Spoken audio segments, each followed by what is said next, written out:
Hello friends. आज की इस वीडियो के अंदर हम बात करेंगे निफ्टी के बारे में। निफ्टी के हाई लो एनालिसिस, चार्ट क्या कह रहा है, एफ आईज डी आईज के डेटा, पुट कॉल रेशो और ऑप्शन चेन एनालिसिस के बाद इन्फ्लेशन के डेटा किस तरीके से रहे, इन सब पहलुओं पर जो है बात करेंगे। तो सबसे पहले इन्फ्लेशन पे ही बात शुरुआत करते हैं और बात की शुरुआत इन्फ्लेशन पे करते हैं। तो यहाँ पर देखिएगा इन्फ्लेशन जो है 6.93% रही नवंबर में। हालांकि जो एस्टिमेट्स थे उनसे काफ़ी बेहतर जो है मानी गई, क्योंकि ये एस्टिमेट था कि 7.1% जो है महंगाई की दर रहेगी। और ये जो कंज्यूमर इन्फ्लेशन है, इसका जो आरबीआई का जो टारगेट है वो 4 to 6% है, यानी कि अपर एंड में 6%, लोअर एंड में 4%।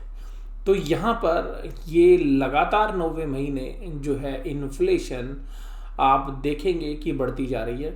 और यहाँ पर ये जो इन्फ्लेशन है ये मार्च के महीने को छोड़ दें तो लगातार जो है ये इन्फ्लेशन बढ़ती हुई आपको नज़र आ रही है। हालांकि रिटेल इन्फ्लेशन जो है रिड्यूस हुई है, और इसके अलावा जो होलसेल इन्फ्लेशन यानी कि जो होलसेल प्राइस इंडेक्स इन्फ्लेशन है वो 1.55, यानी कि जो थोक जो खुदरा दर दोनों के बीच में एक फ़र्क होता है। तो जो खुदरा दर है यानी कि रिटेल वाली जो इन्फ्लेशन है वो तो ईज हो गई है। फूड इन्फ्लेशन जो है उसमें स्पेशली 9.43% पे आ गई, जो कि 11% थी। तो यहाँ पे सरकार को थोड़ी सी राहत है।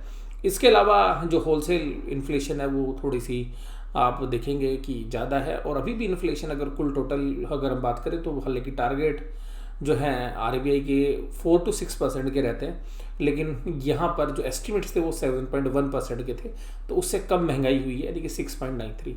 हालांकि ये जो डेटा है ये नवंबर के हैं, और दिसंबर के अंदर जो है और भी ईज हो सकता था, लेकिन अभी हो सकता है कि ये जो फार्मर्स है, जो फार्मर्स का विरोध प्रदर्शन जो चल रहा है उसकी वजह से हो सकता है कि जो दिसंबर में फूड इन्फ्लेशन और थोड़ी नीचे आती, क्योंकि सर्दियों में जो प्राइजेज़ हैं वो थोड़े से नीचे की तरफ आ जाते हैं। लेकिन यहाँ पर जो है अब की बार शायद राहत उतनी ना मिले जितनी हम दिसंबर में उम्मीद कर रहे थे। लेकिन अभी जो है दिसंबर का अभी आधा महीना बचा हुआ है, तो आगे देखते हैं कि किस तरीके से जो है फूड इन्फ्लेशन जो है रहती है। हालांकि जो प्राइस हैं वो दिसंबर के अंदर काफ़ी कम हो चुके हैं, काफ़ी कमोडिटीज़ के बारे में अगर बात करें तो। अब निफ्टी 50 के इंडेक्स के बारे में बात करते हैं। निफ्टी 50 का आज का इंडेक्स, सुबह बाजार खुला बहुत तेज, एक नया हाई लगाया आज हमने 13597। देखिएगा जो नया हाई था यानी कि 13,600 के आसपास ही हम पहुंच गए थे, बस उससे केवल 2.5 दूर रहे। उसके बाद अगर हम बात करें तो 13,472 के लो भी लगाई, ये देखिएगा कैंडल आपको दिखा रही है।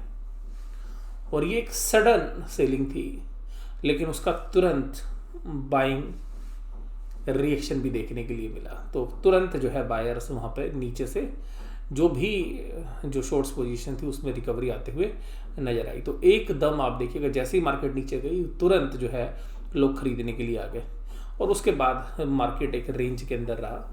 तो सीमित दायरे का जो है कारोबार आज देखने के लिए मिला।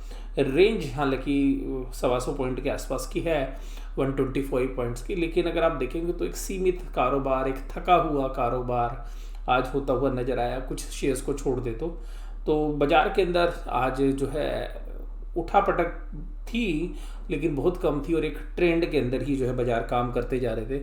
और शेयर्स के अंदर भी जो है वॉल्यूम्स भी जो है थोड़े कम थे, तो वॉल्यूम का लेवल भी कम होने के बावजूद भी लेकिन कुछ शेयर्स में काफ़ी अच्छी तेज़ी थी। स्पेशली पीएसयू स्टॉक्स जो है रैली कर रहे हैं, जैसे मैं पिछले कुछ दिनों से आपके साथ बात कर रहा हूँ। और ये पीएसयू स्टॉक्स की जो रैली होती है ये हमें चिंतित भी करती है, क्योंकि पीएसयू स्टॉक्स की जो रैली होती है वो जनरली तब आती है जब हम कहीं ना कहीं किसी भी रैली के अंत के आसपास खड़े होते हैं। तो देखिएगा आज फिर ओएनजीसी 5% से ऊपर की तेज़ी थी। उसके बाद कोल इंडिया के अंदर 4% की तेज़ी थी, इंडियन ऑयल के अंदर 2.61 की थी, एनटीपीसी 2.25, भारत पेट्रोलियम देखिएगा 2%। तो ये 5 तो पीएसयू स्टॉक ही मैंने आपके साथ डिस्कस कर लिए। एलएनटी देखिएगा अंडर परफॉर्म कर रहा था। अगर आप पिछले 3-4-5 साल के अगर आप इसके चार्ट देखेंगे तो आपको साफ साफ नज़र आएगा कि एलएनटी ने वो परफॉर्मेंस नहीं दी जिसके लिए एलएनटी जाना जाता था। लेकिन एलएनटी ने आज जो है यहाँ पे तेज़ी की, और मैंने आपके साथ ये बात भी की थी कि जिन शेयर्स ने अंडर परफॉर्मेंस दिखाई है, तो जब मार्केट अपने हायर की तरफ होता है तो बुल्स उन्हीं शेयर्स को खींचने की कोशिश करते हैं जहाँ पर कि लोग जो है नीचे के प्राइस पर उन शेयर को लेके रखे हुए हैं, तो उनमें जो है बहुत ज़्यादा गिरावट की संभावना नहीं होती है। तो देखिएगा उसी कड़ी में मैंने आपके साथ आईटीसी भी डिस्कस किया था और उसी कड़ी के अंदर अब एलएनटी नीचे से ऊपर आ गया है। तो एलएनटी की जो रिकवरी है इसके अंदर आप ये देखिएगा कि यहाँ पर बुल्स जो है एलएनटी को ऊपर इसलिए भी बनाए हुए हैं क्योंकि एलएनटी जैसा जो शेयर है इसमें कोई तेज़ी देखने के लिए नहीं मिली है। इसके अलावा आप देखिएगा कुछ शेयर्स ऐसे थे फाइनेंशियल स्पेस में जिनमें तेज़ी थी, कुछ में मंदी थी। तो बजाज फाइनेंस आज तेज़ था और बजाज फाइनेंस के अंदर 1% की तेज़ी थी। वहीं एचडीएफसी बैंक आज मंदी की गिरफ्त में था, तो वहीं आईसीआईसी बैंक एक अच्छी तेज़ी की गिरफ्त में था, 2% से ज़्यादा की तेज़ी देखने के लिए मिली। और इसके अलावा कोटक महिंद्रा बैंक ने देखिएगा 1900 के लेवल तोड़े जो है फ्राइडे के सेशन में भी अगर हम बात करें तो 1900 के लेवल तोड़े थे, वहीं से बाउंस किया था। तो आप ये समझ के चलिएगा कि 1900 पर एक स्ट्रॉन्ग सपोर्ट है कोटक महिंद्रा बैंक की। 1900 रुपये के नीचे जब भी ट्रेड करता हुआ आपको कोटक बैंक नज़र आएगा और आधे एक घंटे का ट्रेड करता हुआ नज़र आएगा, तो आप देखिएगा कोटक बैंक के अंदर एक वीकनेस बन सकती है। तो 1900 से ऊपर जो है कोटक बैंक काफ़ी मजबूत खड़ा हुआ और जैसे ही 1900 के आसपास जाता है तुरंत जो है उसमें एक बाउंस बैक आ जाता है। आज गिरावट कहाँ थी? आइसर मोटर के अंदर, Hero MotoCorp, Mahindra and Mahindra, HDFC Life और Tech Mahindra, Bajaj Auto, Wipro, HDFC Bank, ये सब करीबन 1% के आसपास की गिरावट में थे। आइसर मोटर और हीरो मोटोकॉर्प में 2% से ज़्यादा की कमजोरी थी। आज आईटीसी फ्लैट था, हालांकि दिन भर जो है पॉजिटिव रहा, लेकिन शाम होते होते जो है इसमें भी थकावट आ गई और बहुत बड़े जो है हाई और लो प्राइजेस के जो डिफरेंसेस हैं वो बहुत ज़्यादा नहीं। आज आप देखिएगा एक सीमित दायरे के दौरान ही जो है कारोबार मिला और ऊपर के लेवल से जो है धीरे धीरे करके शेयर्स जो है नीचे आते रहे, स्लिप होते रहे। तो हालांकि ऐसा नहीं है कि नीचे आया तो बहुत ज़्यादा कोई बाउंस आया, कुछ शेयर्स को छोड़ते जिसमें मैंने आपको कोटक महिंद्रा बैंक की बात की।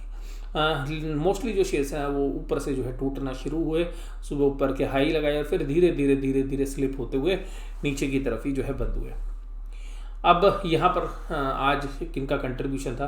तो आईसीआईसी बैंक में मैंने कल की वीडियो में भी आपके साथ बात की थी कि देखिएगा मार्केट जब गिरने के लिए तैयार होती है तो ऐसी ही सिचुएशंस बनती हैं, वॉल्यूम्स कम हो जाते हैं, जो आउट परफॉर्मिंग शेयर्स हैं वो साइड लाइन हो जाते हैं, जो शेयर्स अंडर परफॉर्म कर रहे होते हैं पूरे 2-3 साल के दौरान भी या रैली के अंदर, वो रैली करना शुरू कर देते हैं। तो अभी यहाँ ध्यान रखिएगा कि आईसीआईसी बैंक से पहले एक्सिस बैंक चल चुका था, तो अभी आईसीआईसी बैंक जो है कुछ दिनों से काफ़ी तेज़ी से और इसने एक ब्रेकआउट भी किया था। हालांकि मैंने आपके साथ बात भी की थी, एक्सिस बैंक और आईसीआईसी बैंक में 100 रुपये का गैप जो है नॉर्मली रहता है। तो अभी आज देखिएगा दिन के दौरान जो है उसी 100 रुपये का गैप हो गया था, लेकिन अभी जो आप लोग जानते हैं कि गैप पहले 130-135 रुपये तक हो गया था, जो घटकर करीबन 90 रुपये के आसपास आ गया है। तो यहाँ पर आप देखेंगे कि तो ये जो गैप है घटता जा रहा है अब, तो इसका मतलब है कि जो हमने जो स्ट्रेटेजी आपके साथ शेयर की थी वो वास्तव में काम कर रही थी। और यहाँ पे एलएनटी आज तेज़ था, बजाज फाइनेंस, आईओसी और कोटक महिंद्रा बैंक कोई बहुत बड़े कंट्रीब्यूटर्स जो है नहीं थे आज निफ्टी में, इसलिए आपको निफ्टी में ऊपरी लेवल पर जो है सेलिंग प्रेशर भी देखने के लिए मिला। रिलायंस, एचडीएफसी बैंक, इन दोनों ने मार्केट को नीचे खींचने की कोशिश की। एम जो है ऊपर के लेवल से स्लिप होता हुआ नजर आया। आइसर मोटर जो है 4.52, एचडीएफसी लाइफ 4.16। देखिएगा एचडीएफसी ग्रुप से संबंधित जो है एचडीएफसी बैंक और एचडीएफसी लिमिटेड की कुछ होल्डिंग जो है गृह फाइनेंस के अंदर थी और गृह फाइनेंस का मर्जर जो है बंधन बैंक के पास हो गया था। तो इस ग्रुप के पास करीबन 10% के आसपास की जो होल्डिंग बंधन बैंक में। तो मार्केट में आज ऐसी खबरें थी कि बंधन बैंक के अंदर जो एचडीएफसी ग्रुप है अपना स्टेक जो है सेल कर सकता है और किसी ब्लॉक डील के माध्यम से ऐसी सेलिंग आ सकती है, जिसकी वजह से आप देखिएगा बंधन बैंक के शेयर्स के अंदर आज कमजोरी थी और ऊपरी लेवल से जो है करीबन वो 4 से 5% की जो है वहाँ पर प्रॉफिट बुकिंग या करेक्शन जो है मान सकते हैं कि ऐसे देखने के लिए मिली। तो आज बैंक निफ्टी के कंट्रीब्यूटर्स के अंदर जब हम बात करेंगे तो बंधन बैंक कमज़ोर होता हुआ नजर आया। चार्ट क्या कहता है? देखिएगा चार्ट ये कहता है कि मैं अभी तक मजबूत हूँ, अभी मेरे अंदर कोई वीकनेस नहीं आई है, लेकिन वीकनेस के इनिशियल साइन जो हैं अभी आप पिछले 4-5 ट्रेडिंग सेशन से देख रहे हैं। लेकिन मार्केट हर रोज़ एक नए हाई की तरफ बढ़ रही है और एक नया हाई रोज टच कर रही है। और हमने पूरी के पूरी वर्ल्ड मार्केट के अंदर हम बात करें तो आज जो है हम आउट परफॉर्म कर रहे थे अगर वर्ल्ड मार्केट्स की बात करें। हालांकि यूरोप अभी शाम को तेज हो गया। अगर हम थोड़े लंबे टाइम के अंदर ही बात करें तो हमने डाउ जोन्स को और पूरी यूरोपियन मार्केट्स को बहुत बड़े मार्जिन से आउट परफॉर्म किया है। अब ये जो कैंडल्स आज की जो बनी उसमें अगर आप उस कैंडल को समझने की कोशिश करेंगे तो खुली मार्केट, नीचे से अच्छी रिकवरी आई, फिर ऊपरी लेवल पर ही बंद हुई। तो कैंडल बेशक से छोटी है लेकिन फिर भी ये इंडिकेट कर रही है कि निचली लेवल पर जो है शॉर्ट कवरिंग अभी भी है, और जैसे ही मार्केट नीचे आ रही है, जिन लोगों ने भी शॉर्ट्स किए हुए हैं वो तुरंत कवर करने के लिए आ जाते हैं, और जो बड़े प्लेयर्स हैं वो नीचे अपने सौदों को चेक करने के लिए आते हैं, और उनको पता चल रहा है कि अभी भी जो है शॉर्ट कवरिंग आ जाती है तुरंत। और दिन में 2 बार ऊपरी लेवल से जो है बैंक निफ्टी में भी और निफ्टी में भी कुछ चुनिंदा शेयर्स के अंदर हमें जो है बास्केट सेल भी हमें देखने के लिए मिली, लेकिन जैसी ही बास्केट सेलिंग हुई उसके बाद जो है तुरंत जो है बाय के ऑर्डर भी आते हुए हमें नजर आए। निफ्टी बैंक देखिएगा 24 सेशन, आप बड़े हैरान होंगे, और आज मुझे ऐसा लगता है कि बैंक निफ्टी के जो है पुट कॉल्स के प्रीमियम भी काफ़ी कम हो गए होंगे। 30,624, 30,845, 220 पॉइंट की रेंज खाली। आप ये देखिएगा जो 220 पॉइंट की रेंज बैंक निफ्टी के अंदर रहती है, तो बहुत लोगों को आश्चर्य हो जाएगा कि ये केवल इस 220 पॉइंट की रेंज में। तो इसका मतलब क्या हुआ कि एक सीमित दायरे के अंदर हुआ कारोबार, और बाजार ने ये सीमित दायरे के अंदर जो कारोबार हुआ ये इस बात की भी जो है गवाही दे रहा है कि अब जो बुल्स का जो इंटरेस्ट है वो थोड़ा सा घटता जा रहा है, लेकिन जैसे ही मार्केट नीचे की तरफ आ रही है तो बियर्स अपनी पोजीशंस को जो है कवर कर रहे हैं, यानी कि जो रिटेल बियर्स हैं जनरली वो अपनी पोजीशन को कवर करते हुए नजर आ रहे हैं। इसके बाद अगर हम बात करें निफ्टी बैंक की कैंडल छोटी है, छोटी रेंज है, तो यहाँ पर जो है निफ्टी के मुकाबले में हालांकि आज परसेंटेज वाइज जो है ज़्यादा तेज था, लेकिन अगर आप पिछली 4 कैंडल से अगर आप देखने की कोशिश करेंगे तो निफ्टी जैसे नए हाई बना रहा है उतने हाई जो है बैंक निफ्टी में नज़र नहीं आ रहे। और जैसे मैंने आपको आज बोली बात कि एक्सिस बैंक और देखिएगा ICICI बैंक में अब 90 रुपये का गैप रह गया है, जो कभी 130 या 40 रुपये का रहता था। अब देखिएगा यहाँ पे बंधन बैंक, मैं आपके साथ बात की 410 रुपये आज जाया है। इसका रीज़न मैंने आपको बताया कि किस तरीके से इस शेयर्स के अंदर गिरावट की।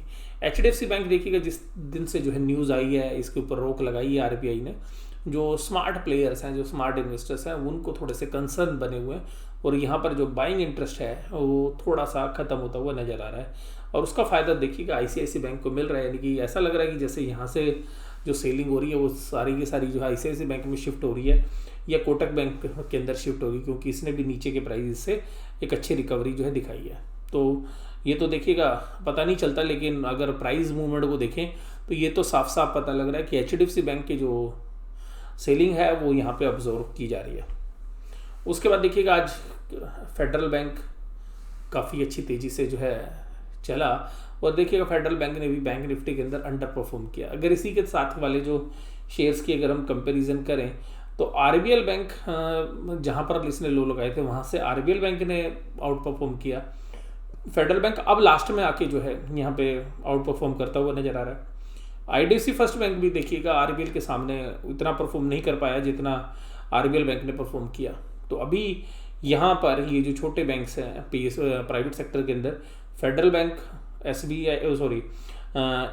RBL बैंक और बंधन बैंक, ये तीनों बैंक, और इसके अलावा IDFC फर्स्ट बैंक, तो ये जो बैंक है इनमें भी जो है तेज़ी हो चुकी थी। फेडरल बैंक में तेज़ी रहती थी, अब ये फेडरल बैंक की तेज़ी जो है अब आ रही है। तो यहाँ पर आज फेडरल बैंक पूरे दिन जो है ऊपर के लेवल पे खड़ा रहा, और 69 रुपीज़ के आसपास ही जो है 69-68 के आसपास ही ट्रेड करता हुआ नजर आया। आज फॉरेन इंस्टीट्यूशनल इन्वेस्टर्स ने क्या किया? फॉरेन इंस्टीट्यूशनल इन्वेस्टर्स ने आज फिर माल खरीदा 2264 करोड़ रुपीज़ का, यानी कि 2264 करोड़ की खरीदारी हुई, लेकिन आज बिकवाली कम हुई डोमेस्टिक इंस्टीट्यूशनल इन्वेस्टर्स के। अब डोमेस्टिक इंस्टीट्यूशनल इन्वेस्टर्स ने देखिएगा ऊपरी लेवल पर सेलिंग कम कर दी है। ये क्या इंडिकेट कर रही है कि अगर DIs अगर कल और खरीदने आएंगे तो मार्केट ऊपर चली जाएगी, लेकिन यहाँ पर देखिएगा DIs की भी जो सेलिंग लेवल है वो नीचे आ रहा है धीरे धीरे। तो इसका मतलब ये है कि जब DIs अपनी बाइंग कम कर रहे हैं तो FIs अपनी बाइंग कम कर रहे हैं तो DIs भी अपनी सेलिंग कम करते जा रहे हैं। अब ये ट्रेंड आगे कैसे रहता है ये आने वाला समय ही बताएगा, बट अभी ऐसा लगता है कि दोनों साइड से जो एक्टिविटी है वो रिड्यूस होती हुई नज़र आ रही है, बायर की तरफ से भी, सेलर की तरफ से भी, और वो साफ साफ जो है मार्केट के वॉल्यूम में भी नज़र आ रही है। पुट कॉल रेशो ऊपर से नीचे आ गई है, लेकिन अभी भी एक हायर लेवल पर बनी हुई है 1.82। ये हायर लेवल्स हैं, यानी कि जो है जो भी बुल्स प्ले कर रहे हैं वो पुट के माध्यम से जो है अपनी पोजीशंस को हेज किए हुए हैं, और पुट काफ़ी बड़ी मात्रा के अंदर जो है खरीदी जा रही हैं। इसी तरीके से जो दूर की पुट्स हैं वहाँ पर भी अच्छे वॉल्यूम्स हैं और वहाँ पर भी काम हो रहा है। तो यहाँ पे एक अंदाज़ा लगाया जा सकता है कि अगर बड़े प्लेयर्स मार्केट के अंदर किसी भी बड़ी गिरावट को अगर देखते हैं तो जो है पुट्स के प्रीमियम जो है आपको एकदम तेज़ी से बढ़ते हुए तो नज़र आएंगे ही। और इसीलिए देखिएगा पुट जो है ज़्यादा लोग खरीद भी रहे हैं, और जिन लोगों ने अभी तक बुल ट्रेंड को यूज़ किया है तो उन्होंने पुट राइट की और उनसे काफ़ी अच्छे जो है प्रॉफिट उन्होंने कमाए हैं। इसके बाद अगर हम बात करें कि जो भी पुट कॉल्स की जो ओपन इंटरेस्ट है, अगर वहाँ पर हम ध्यान देने की कोशिश करें तो देखिएगा 13,500 की जो पुट है वहाँ पर काफ़ी अच्छी जो है राइटिंग है, और पुट के अंदर 25,43,175 ये पुट के अंदर ओपन इंटरेस्ट है, और आज 4,81,000 की जो नए कॉन्ट्रैक्ट है वो यहाँ पे खड़े हुए। वहीं पर अगर आप देखेंगे तो यहाँ पे अनवाइंडिंग हुई, और यहाँ पर जो 13,500 की जो कॉल थी वहाँ पर से पोजीशन शिफ्ट होते हुए देखिएगा ऊपर की तरफ जो है पोजीशन राइट की गई, यानी कि 13,600 में 8,78,850 जो है नई जो है कॉल्स जो है ऐड की गई, तो कॉल राइटिंग ऊपर की तरफ आ रही है। तो इसका मतलब है कि 13,500 अब एक तरीके से स्पोर्ट के लिए जो है तैयार हो रखा है, और 13,500 पर जो आज की डेट में जो कॉल जिन्होंने भी राइट की थी वहाँ पर जो पोजीशंस को घटा रहे हैं, और कॉल जो है 13,500 से ऊपर आके 13,600 पे राइट की जा रही हैं। तो ये इंडिकेशंस यहाँ पे मिल रहा है कि मार्केट जो है अब एक ऊपर के रेंज में यानी कि 13,500 पर एक अच्छी अहम सपोर्ट जो है देगी। लेकिन अगर आप थोड़ा सा दूर जाने की कोशिश करें 13,000 और 14,000 के आसपास, तो देखिएगा 14,000 की जो कॉल है वहाँ पर जबरदस्त राइटिंग है, और वो राइटिंग कितनी है आप यहाँ पे देखिएगा कि 14,000 में 31,82,175 जो है ये आपकी जो है कॉल राइटिंग है, और वहीं पर ओपन इंटरेस्ट अगर 13,000 में देखेंगे तो 25 लाख के आसपास है। तो ये जो 31 लाख और 25 लाख का बीच का जो गैप है ये क्या इंडिकेट कर रहा है? ये एक सिंपल सी चीज़ इंडिकेट कर रहा है, इस हफ्ते की एक्सपायरी है कि यानी कि मार्केट इस रेंज से बाहर नहीं निकलने वाली इस हफ्ते में। तो नीचे 13,000 से नीचे, ऊपर 14,000 से ऊपर, तो मार्केट इस रेंज से जो है बाहर नहीं निकलने वाली, क्योंकि बहुत बड़ी जो है राइटिंग है। लेकिन उसके बावजूद भी अगर उसके इन द मनी अगर पुट की बात करें तो देखिएगा इन द मनी पुट जो है 13,300 के ऊपर, जो 13,300 की जो पुट है, 13,400 की पुट है, यहाँ पर भी करीबन 20-20 लाख के जो है सौदे जो है अभी भी ओपन इंटरेस्ट में खड़े हुए हैं। और वहीं पर अगर आप कॉल में देखें तो कॉल में ये अमाउंट जो है 13,700 पे 26 लाख है और 13,600 पे 32 लाख है। तो इसका मतलब है कि एग्रेसिवली कॉल राइटिंग हो रही है, यानी कि कॉल राइटर ये मान के चल रहे हैं कि मार्केट को 13,600 13,700 बहुत जल्दी से नहीं टूटने देंगे। तो इसका मतलब है कि 13,600 की तरफ काफ़ी अच्छी राइटिंग है, 13,700 पे अच्छी राइटिंग है, और आज ओपन इंटरेस्ट भी बढ़ा है। तो यहाँ पर जो रेंज है अभी, तो ऐसा लगा है थर्सडे के दौरान तक 13,300 से लेकर 13,700 के बीच में ही रेंज रह सकती है। तो 13,300 से 13,700 जो है एक थर्सडे तक के लिए, क्योंकि ये थर्सडे तक की एक्सपायरी की ऑप्शन है, तो यहाँ पे जो है मार्केट रह सकती है, ऐसा इससे अंदाज़ा लगाया जा सकता है। इन्फ्लेशन की डेटा जो है मैं आपके साथ डिस्कस कर भी चुका हूँ। तो इन्फ्लेशन से देखिएगा हमें एक चीज़ समझ में आती है कि इन्फ्लेशन जो है इंडिया में कंफर्टेबल नहीं, और रीज़न ये है कि जो इन्फ्लेशन है ये वास्तव में शॉर्टेज की वजह से भी है, सप्लाई चेन की वजह से भी है, और यहाँ पर जो प्राइजेज़ जो बढ़ रहे हैं तो इंडिया के कुछ हिस्से में, क्योंकि दिल्ली एक सेंटर है जहाँ से सप्लाई होती है, तो जो दिल्ली से सप्लाई चेन है वो भी डिस्टर्ब है। किसान की जो मांगे हैं उनके सामने जो है सरकार जिस तरीके से उनको कंट्रोल करने की कोशिश कर रही है, जिस तरीके से उन्होंने बॉर्डर्स को सील किया हुआ है दिल्ली के बॉर्डर्स को, तो वहाँ से जो आने जाने में जो सुविधाएं थी वो अभी नहीं मिल रही हैं, तो जिसकी वजह से प्राइजेज़ आप देखेंगे कि तो नॉर्थन रीजन के अंदर जो है कुछ एरियाज़ के अंदर आपको प्राइजेज़ जो है सब्जियों के, फलों के या ऐसे सामान जो पेरिशेबल गुड्स हैं उनको आपको देख पाएंगे कि बढ़ते हुए नज़र आ रहे हैं। हालांकि ये जो है टेम्परेरी है या अभी थोड़ा सा और टाइम लगेगा किसान आंदोलन में, ये तो आने वाला समय ही बताएगा। लेकिन अभी जो है मार्केट आज जो है एक सीमित दायरे में ही कारोबार करती हुई नज़र आई, और कुछ ऐसा भी लगा कि जो है बुल्स और बियर दोनों ही जो है अभी ज़्यादा एक्टिव नहीं थे। एक बार बुल्स ने एक्टिव होने की कोशिश की तो दूसरी बार बियर्स ने तो आज की जो लड़ाई थी वो हालांकि बुल्स के फेवर में ख़त्म हुई, लेकिन बुल्स ने जहाँ पर मार्केट को लेके गए थे वहाँ पे वो खड़ा नहीं कर पाए, तो वहाँ पे जो है बीएस ने मार्केट को नीचे भी खींचा और एक नए लेवल भी जो है मार्केट ने ऊपर के लगाए, और उसके बाद नीचे के भी एक लेवल्स जो है ऊपर से करेक्ट हुई, तो ना तो ऊपर ना नीचे और बीच में मार्केट को खड़ा कर दिया गया। तो आज ये कह सकते हैं कि बुल्स और बीएस जो है दोनों बराबरी पर जो है उन्होंने मैच को जो है ख़त्म किया। तो आज की वीडियो आपको कैसी लगी जरूर से जरूर आप मुझे कमेंट बॉक्स में बताइएगा। वीडियो इसी तरीके से देखते रहिएगा। वीडियो देखने के धन्यवाद। Thank you very much.